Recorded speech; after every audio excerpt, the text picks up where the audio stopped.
ఈ మధ్యకాలంలో మళ్ళీ ఆంధ్రప్రదేశ్ తెలంగాణ ఈ రెండు రాష్ట్రాల రాజకీయాలు లింక్ అయి కొన్ని సాగుతూ ఉన్నాయి. ఇప్పుడు తెలంగాణ రాజకీయాల్లో చంద్రబాబు నాయుడు గారు మళ్ళీ ఈ రాజకీయాల మీద కాన్సన్ట్రేట్ చేయడం, జిహెచ్ఎంసీ ఎన్నికల్లో బీజేపీ, జనసేన, టీడీపీ కలిసి పోటీ చేసే విధంగా ప్రపోజల్ ముందుకు తీసుకెళ్తున్నారట. బీఆర్ఎస్ని టార్గెట్గా చేసిన అందులో ఉన్న వాళ్ళని టీడీపీలోకి, కాంగ్రెస్లోకి పంపించేకి నేరుగా ఆయన చర్చలు జరుపుతూ ఉన్నారు.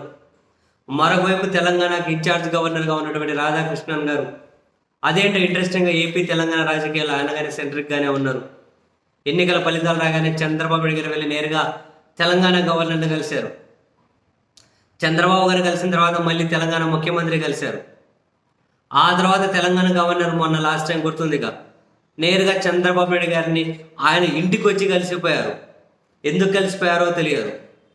ఆ తర్వాత గవర్నర్ గారు చంద్రబాబు గారి ఇంటికి వెళ్ళి కలిసిపోయిన తర్వాత రేవంత్ రెడ్డి గారు మళ్ళీ గవర్నర్ గారితో సుదీర్ఘంగా సమావేశమయ్యారు.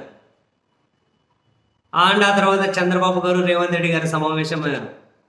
ఆ తర్వాత చంద్రబాబు గారితో రేవంత్ రెడ్డి మంత్రి సమావేశమయ్యారు, బీఆర్ఎస్ ఎమ్మెల్యేలు సమావేశమయ్యారు. ఏదో జరుగుతూ ఉందని చెప్పి ఒక రకమైనటువంటి చర్చ అయితే బయలుదేరింది. ఈ క్రమంలో చంద్రబాబు నాయుడు గారిని తెలంగాణ గవర్నర్ కలవడం వెనక రీజన్ ఏమై ఉంటుంది అని చెప్పి టైమ్స్ ఆఫ్ ఇండియా ఒక కథనం రాసుకుంటూ వచ్చారు.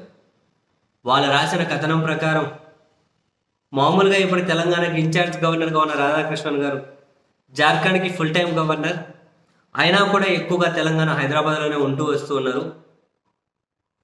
అయితే ఈ క్రమంలో ఆయన తెలంగాణకు కానీ లేదా ఆంధ్రప్రదేశ్కి కానీ ఫుల్ టైం గవర్నర్గా ఇక్కడే ఉండే విధంగా ఆయనకు ఆలోచన ఉంది. తమిళనాడుకు సంబంధించిన వ్యక్తి కాబట్టి ఆయన దక్షిణ భారతదేశంలోని ఏదో ఒక రాష్ట్రానికి గవర్నర్గా ఉండాలి అని చెప్పి అనుకుంటూ ఉన్నారు. అటు తెలంగాణలో రేవంత్ రెడ్డి గారు ముఖ్యమంత్రిగా ఉన్న తెలంగాణ గవర్నర్గా ఉండాలి అన్న ఎన్డీఏ పక్షమే ఇంపార్టెంట్. ఆంధ్రప్రదేశ్లో గవర్నర్ కావాలి అన్న చంద్రబాబు నాయుడు గారు కానీ ఇంపార్టెంటే, అంటే కీలకం ఉన్నారు కదా ఇప్పుడు ఎన్డీఏలో. సో చంద్రబాబు నాయుడు గారు కాసింత సహకరిస్తే తెలంగాణ కానీ లేదా ఆంధ్రప్రదేశ్ కానీ ఫుల్ టైం గవర్నర్గా ఉండొచ్చు అని ఆ విధంగా చర్చించడం కోసం, ఢిల్లీకి కూడా ఆ విధమైన సంకేతాలు పంపడం కోసం తెలంగాణ గవర్నర్ నేరుగా చంద్రబాబు ఇంటికి వెళ్ళి కలిశారు అన్నది ఆ జాతీయ పత్రికలో వచ్చినటువంటి కథనం.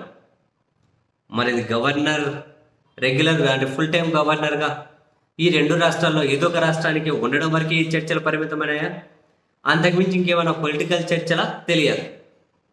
ఆంధ్రప్రదేశ్ గవర్నర్గా ఉన్నటువంటి అబ్దుల్ నజీర్ గారు ఎప్పుడు వచ్చారప్ప?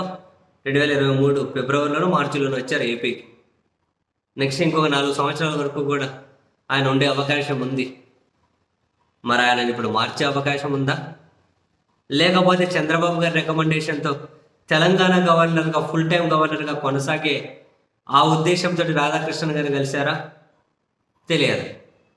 మరికొన్ని రోజుల్లో మరికొన్ని నెలలు గవర్నర్ నియామకాలు చేపట్టబోతోంది ఢిల్లీ కూడా, కేంద్ర 5-6 రాష్ట్రాలలో.